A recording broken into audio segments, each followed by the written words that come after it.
우리 하나님의 은혜와 평강이 여러분 모두에게 함께 하시기를 주의 이름으로 축복합니다. 어느 대학교에 수업 시간에 교수가 들어와서 칠판에 선과 악이라고 썼습니다.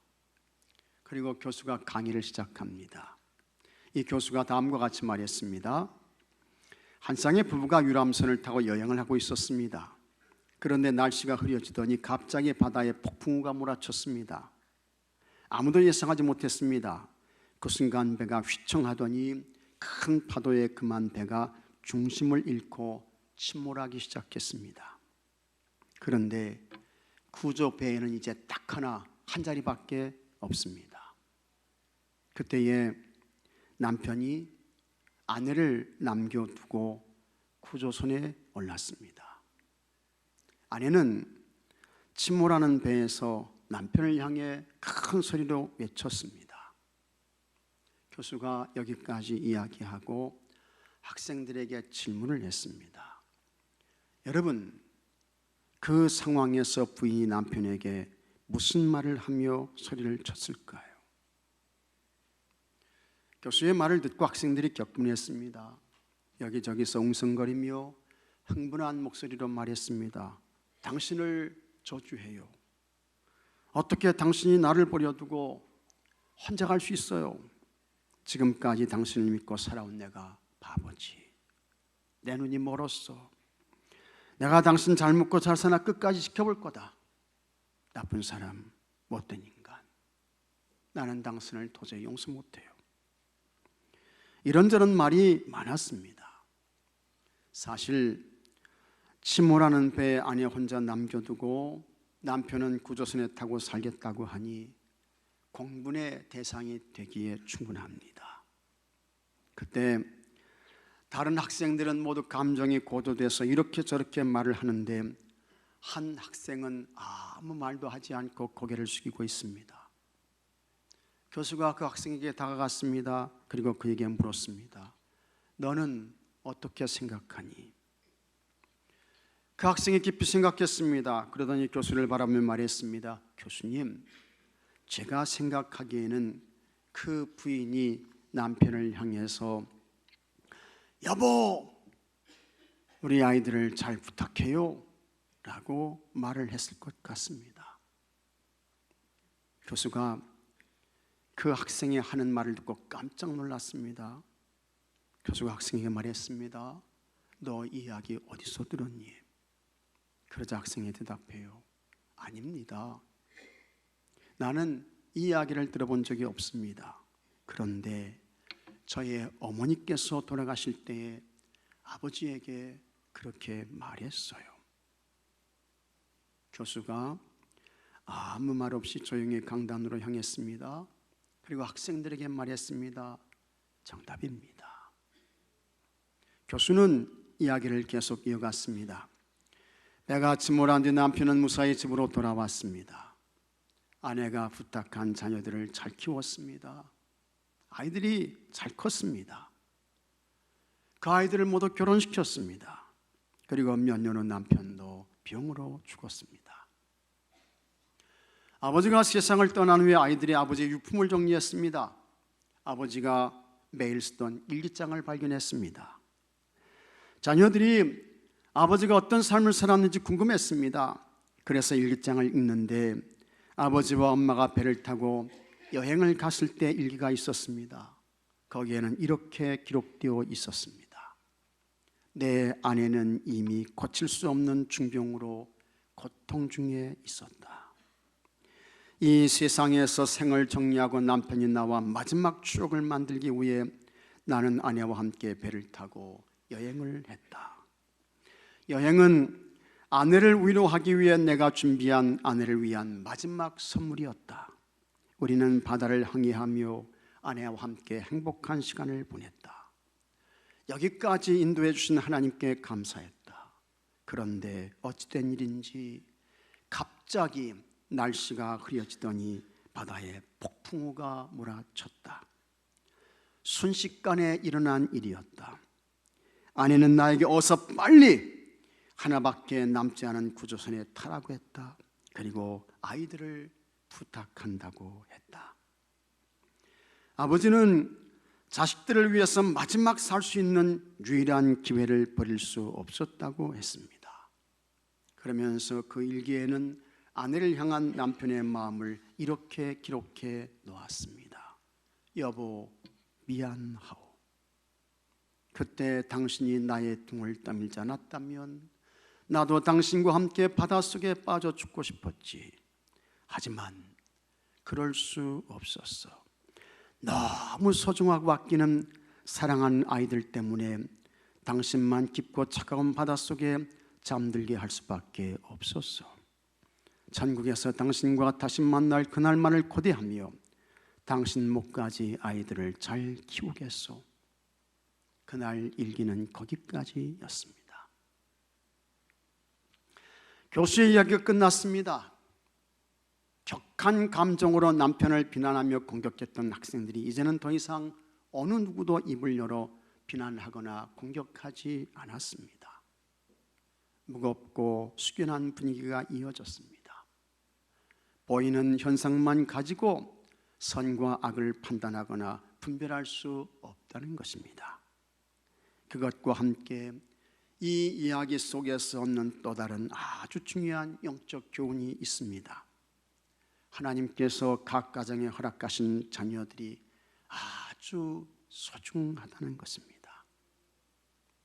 아내는 마지막 죽음의 순간에 남편에게 아이들을 부탁한다고, 저 아이들을 잘 키워달라고 얘기해요. 물에 빠져 죽는다고 원망하지 않았습니다. 왜 나를 배를 타게 해서 이런 고통을 겪게 하느냐고 불평하지 않았습니다. 하나님께서 보내주신 아이들, 그 아이들을 잘 키워달라고, 그 아이들을 부탁한다고 침몰하는 배에서 구조선을 타고 떠나는 남편을 향해 외쳤습니다. 그만큼 아이들이 소중하지요. 아이들이 귀한 것입니다. 그러면 하나님께서 여러분 가정에 허락하신 자녀들, 우리 교회에 보내주신 아이들, 이들을 어떻게 키워야 할까? 그들에게 무엇을 가르쳐서 지키게 해야 할까? 첫째로 하나님의 말씀을 가르쳐 지키게 해야 합니다. 하나님의 말씀이에요.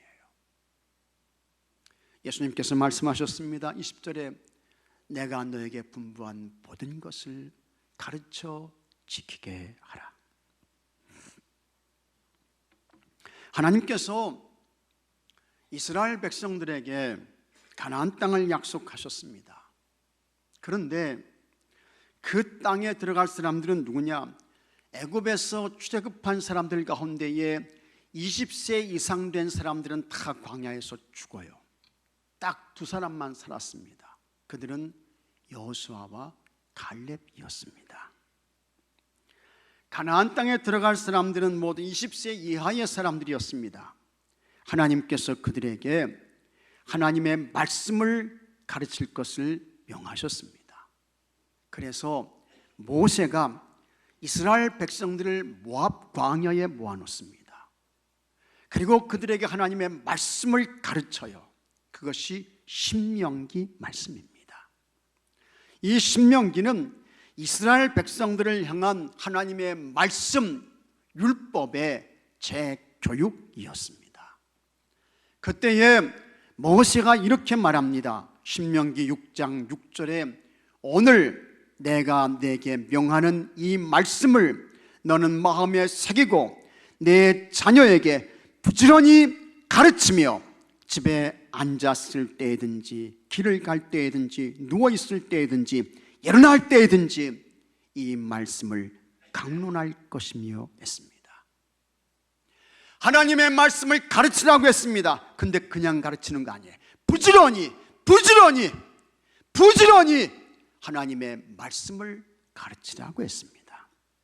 얼마나 하나님의 말씀을 부지런히 가르쳐야 하는지 길을 갈 때에도 하나님의 말씀 가르쳐라.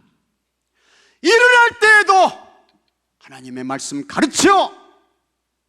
누웠을 때에도 하나님의 말씀을 가르쳐. 심지어는 하나님의 말씀을 읽지 않도록 그 하나님의 말씀을 손목에 매라. 미간에도 하나님의 말씀의 편을 붙여라. 집물선주와 바깥문에도 하나님의 말씀을 기록하고 가르치라고 했습니다.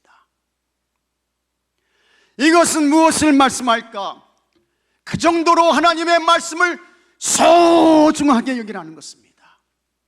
그리고 그렇게 하나님의 말씀을 부지런히 가르쳐서 하나님의 말씀대로 살면 하나님께서 그를 책임져 주신다는 거예요. 하나님께서 은혜를 베푸신다는 거예요. 하나님께서 복을 내려 주신다는 거예요. 하나님께서 돌봐 주신다는 것입니다. 믿으시면 아멘 하십시오. 하나님께서 도와주신다는 거예요. 복 주신다는 거예요. 모세가 느보산에서 가나안 땅을 내다보며 죽음을 맞았습니다. 그의 나이는 120세였습니다. 모세의 지도력은 광야까지였습니다. 그리고 모세의 뒤를 이어 여호수아가 이스라엘의 지도자가 돼요. 여호수아는 이스라엘 백성들을 이끌고 가나안 땅에 들어갈 막중한 책임과 사명이 있었습니다. 두려웠습니다. 걱정이 많았어요. 하나님께서 그런 여호수아에게 찾아오셨습니다. 하나님께서 여호수아와 함께할 것을 약속하셨습니다. 그리고 하나님께서 여호수아에게 이렇게 말씀하십니다.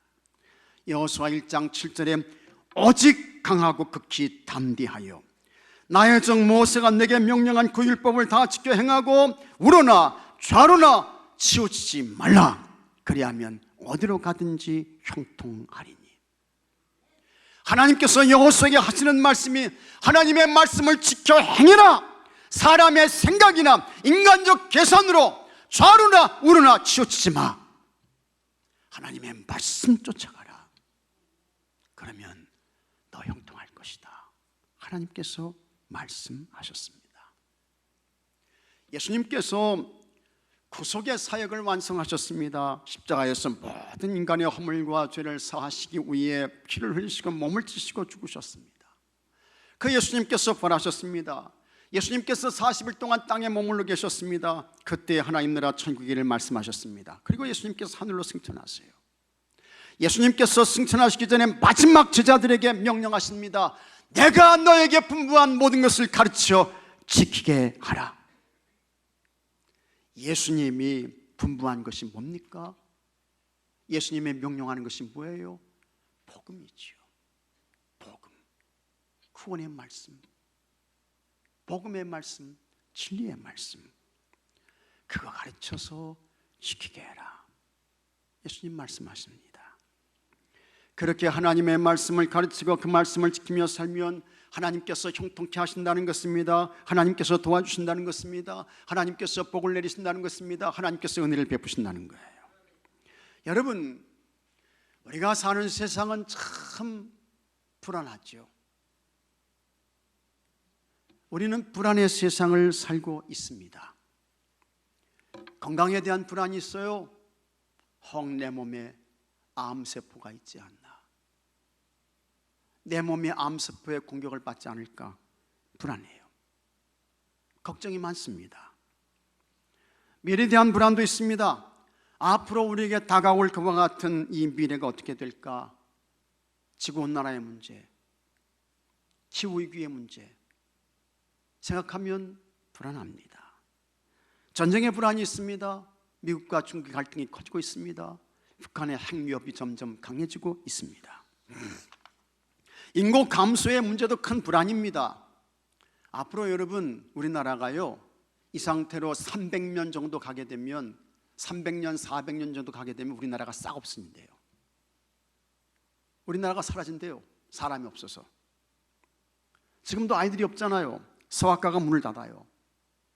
학교가 폐교됩니다. 재난의 불안도 있습니다. 홍수가 닥치고 화재가 발생하고 산불이 일어나고 우리가 사는 세상에는 사건, 사고가 없는 날이 단 하루도 없습니다. 매일 사고입니다. 날마다 사건입니다. 사람이 죽어요. 사람이 다칩니다. 묻지마 폭행이 있습니다. 묻지마 살인도 있습니다. 사람이 많이 모인 것이 가는 것이 무서워요. 두렵습니다. 모두 불안입니다. 그 유명한 신학자 폴 틸리는 인간이 불안한 것은 세 가지 때문이라고 했습니다. 첫째, 죽음과 자기 생명에 대한 불안입니다. 우리의 생명이 위협받고 있어요. 우리의 생명은 각종 위험에 노출되어 있습니다. 둘째, 인생의 무의미에 대한 불안입니다. 힘을 다했습니다. 열심히 살았습니다. 노력했습니다. 그런데 나중에 남는 것은 허무밖에 없습니다. 그 허무 때문에 사람이 불안한 거예요. 셋째, 죄책감입니다. 사람이 죄 때문에 불안하죠. 죄 때문에. 죄의 문제에서 자유로울 수는 있습니까? 없어요. 그런데 이와 같은 모든 불안에서 우리가 어떻게 자유를 누리며 평강 속에 살 수 있을까? 하나님 말씀 안에 거하는 것입니다. 그리고 하나님 말씀 따라가는 거예요. 그러면 평안케 됩니다. 그러면 그 삶에 안식이 있어요. 평강이 있게 되는 것입니다. 아브라함이 75세에 하나님의 부름을 받았습니다. 하나님께서 아브라함에게 찾아오셔서 너는 너의 고향과 친척과 아버지의 집을 떠나 내가 내게 보여줄 땅으로 가라. 하나님께서 말씀하셔요. 그때에 아브라함의 나이는 75세였습니다. 아브라함이 불안합니다. 두려웠습니다. 가야 되나 말아야 되나 있어야 되나 떠나야 되나 불안하잖아요. 하나님은 떠나라고 하는데 그의 나이는 75세입니다. 그러나 아브라함이 어떻게 했습니까? 장세기 12장 4절에 같이 한번 읽어보겠습니다. 이에 아브라함이 여호와의 말씀을 따라갔고 롯도 그와 함께 갔으며 아브라함이 하란을 떠날 때 75세였더라. 이에 아브라함이 같이 하겠습니다. 여호와의 말씀을 따라갔고 말씀을 따라갔어요. 여호와의 말씀을 따라갔고. 그렇게 아브라함이 100년을 사는 거예요. 아브라함이 175세에 죽는데 그렇게 말씀을 따라갔던 아브라함에게 하나님께서 은혜를 베푸십니다. 평강을 축복하세요. 복을 내려주세요. 그래서 하나님께서 어느 정도 말씀을 따라 살았던 이 아브라함에게 은혜와 평강과 복을 주셨을까? 장세기 24장 1절에 아브라함이 나이가 많아 늙었고 여호와께서 그에게 같이 하겠습니다. 범사에 복을 주셨더라. 다 같이 아멘. 범사에 복을 주셨더라. 범사는요 모든 일이야. 하나부터 10까지, 하나부터 100까지야. 어떻게 이렇게 불안한 세상에서 범사에 하나님의 복을 받고 누리며 평강의 삶을 살 수 있었을까? 아브라함은 하나님의 말씀을 따라갔던 것입니다. 하나님 말씀 쫓아간 거예요. 우리가 어떻게 살아야 할까? 여러분, 하나님 말씀 따라가야 합니다. 하나님 말씀 지키며 살아야 돼요. 우리 자녀들에게 무엇을 가르쳐야 될까? 뭘 가르치세요? 뭘 가르치십니까? 너 왜 공부 안 하냐? 그거 가르칩니까? 아닙니다, 여러분. 그거 아니에요. 하나님 말씀 가르쳐야죠. 그 말씀을 가르치고 그 하나님 말씀 따라 살게 해야 돼요. 그렇지 않게 되면 그 자녀로 인해서 나중에 큰 고통 당합니다. 큰 어려움 당해요. 예수님 안 믿어서 신앙생활 안에서 세상으로 가서 큰 곤경당하죠. 여러분과 여러분의 자녀들이 모두 하나님의 말씀을 따라가고 하나님 말씀을 지키며 살아서 하나님께서 형통케 하시고 하나님께서 범사에 복을 주시는 은혜가 있게 되기를 축복합니다. 둘째로 긍정적인 신앙을 가르쳐 지키게 해야 합니다. 예수님의 삶을 보게 되면 예수님의 삶은 부정의 삶이 아니었습니다. 예수님은 항상 긍정이셨습니다. 예수님은 언제나 긍정이셨습니다. 예수님은 예였습니다. 그래서 고린도서 1장 19절에 바울이 다음과 같이 말했습니다. 우리 곧 나와 실와노와 디모데로 말미암아 너희 가운데 전파된 하나님의 아들 예수 그리스도는 예하고 아니라 함이 되지 아니었으니 그에게는 같이 하겠습니다. 예만 되었느니라. 예만 되었느니라.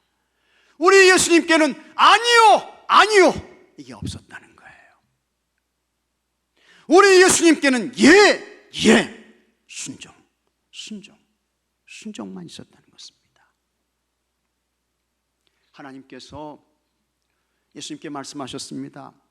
내가 너를 통해서 인간의 모든 죄와 허물을 사하기로 했다. 내가 사람의 몸을 입고 세상 땅으로 내려가야 되겠다. 그때 예수님께서 하나님 안 됩니다. 나 못해요. 아니었습니다. 순종하세요. 그래서 하늘 영광의 보좌를 버리시고 낮은 천한 땅에 사람의 몸을 입고 찾아오시게 되는 것입니다. 그것이 하나님의 성육신입니다. 하나님께서 다시 말씀하셨습니다. 사람들이 죄와 허물로 죽었다. 그들을 구원하기 위해서는 흠없는 피, 죄 없는 피, 티 없는 피, 거룩한 피가 있어야 돼.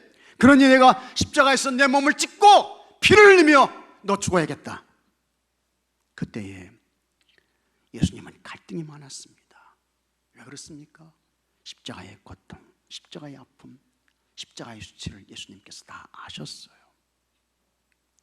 이 문제를 놓고 겟세마네 동산에서 기도를 하십니다. 기름을 짜내는 기도를 하시죠. 얼마나 십자가의 짐이 무거웠던지 예수님께서 기도하실 때 이마에서 땀이 떨어졌습니다. 그런데 여러분, 그것은 땀이 아니었습니다. 뭐였습니까? 피였습니다. 예수님이 흘린 그 땀은 땀이 아니었어요. 피였습니다. 피를 흘리며 기도하신 거예요. 그때 예수님은 이렇게 간구하십니다.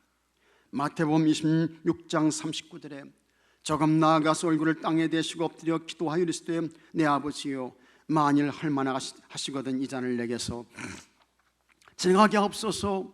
그러나 나의 원대로 마시옵고 아버지의 원대로 하옵소서. 예수님은 십자가의 쓴 잔을 피하고 싶었습니다. 하나님 아버지께서 지나가게 해주시기를 원했습니다. 그러나 예수님은 멈추시고 예수님의 원대로가 아니라 하나님의 원대로 되기를 기도하셨습니다. 마침내 예수님께서 하나님께 순종하셨습니다. 자기를 십자가에 내어주셨습니다. 대성물로 하나님께 바치셨습니다. 예수님의 긍정적인 십자가 죽음으로 죄와 허물로 죽었던 인생들에게 죄사함이 왔습니다. 구원이 왔습니다. 영생이 왔습니다. 그래서 여러분들이 하나님 나라 천국을 받게 된 줄로 믿으시기 바랍니다. 로마에 가게 되면 베드로 대성당이 있습니다. 2000년도에 제가 이곳을 방문했어요. 규모가 엄청납니다. 전체 길이가 211.5m예요. 211.5m. 베드로의 무덤에 세워진 세계에서 가장 큰 성당입니다. 이 성당 안에는 여러분 6만 명이 들어갑니다. 6만 명이. 천장의 높이는 45.44m에 굉장히 높아요.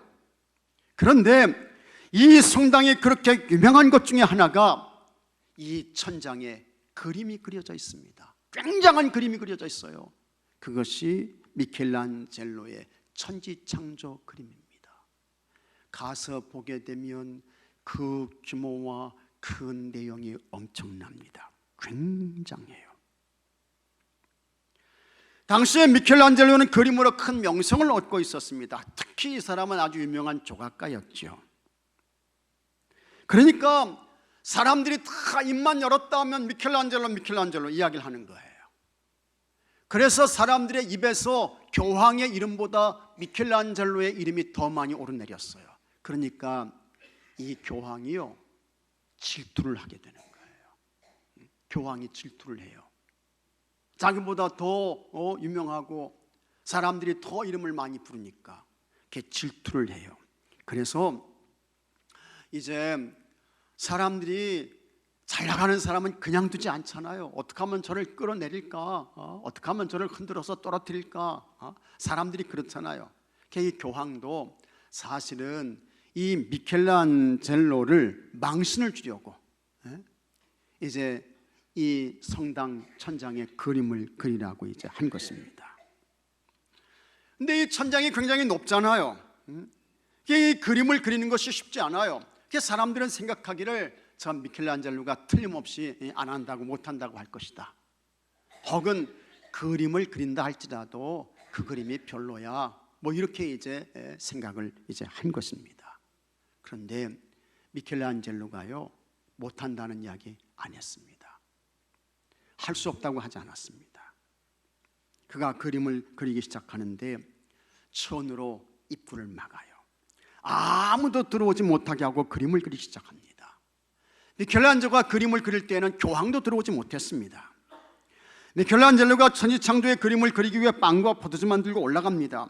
그리고는 여러분, 사다리에 누워가지고 천장을 바라보며 그림을 그리는 거예요. 누워서, 서서 그리는 것도 힘든데 누워서 그리는 그림이 얼마나 힘들어요. 얼마나 어려워요. 이 미켈란젤로는 한 번 올라가게 되면 특별한 일이 아니면 좀처럼 내려오지 않았습니다. 그렇게 몇 년 동안을 그림을 그렸느냐? 5년 동안. 5년 동안 그림을 그리는 거예요. 그가 얼마나 열정적으로 그림을 그렸던지 이 손가락에 다 통풍이 올 정도였습니다. 마침내 그림이 완성되었습니다. 천막을 걷었습니다. 미켈란젤로의 그림을 본 사람들이 깜짝 놀랐습니다. 감탄을 금하지 못했습니다. 경이로움 그 자체였습니다.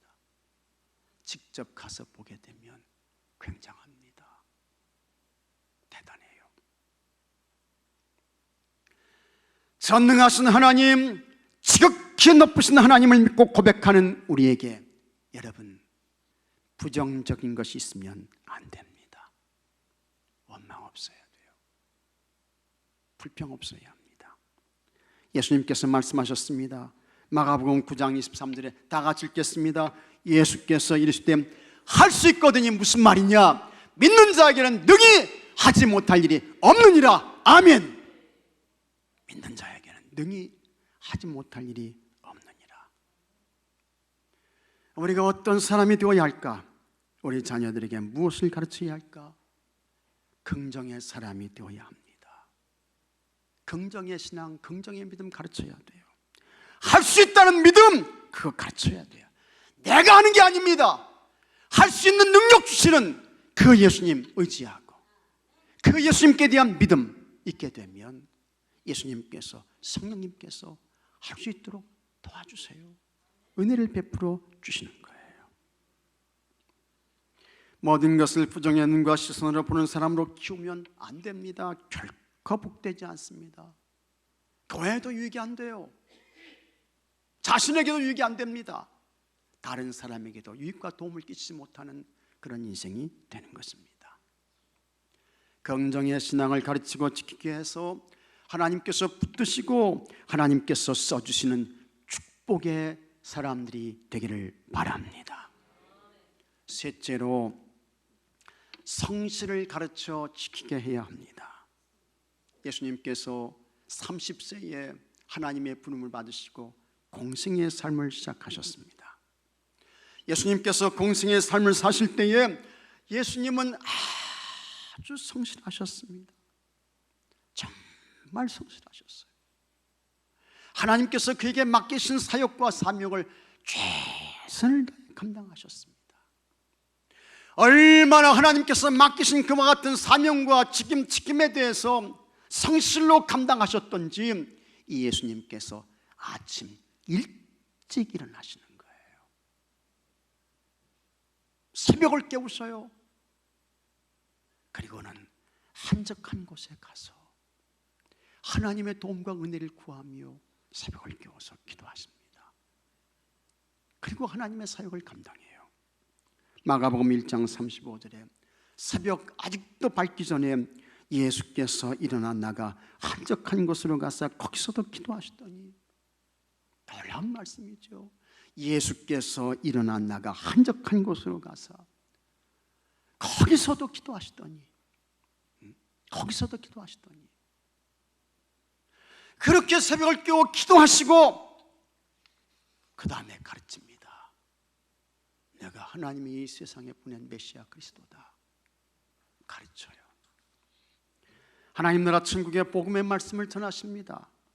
얼마나 피곤하고 힘들었던지 배를 타고 갔을 때는 배 뒤편에서 예수님께서 주무십니다.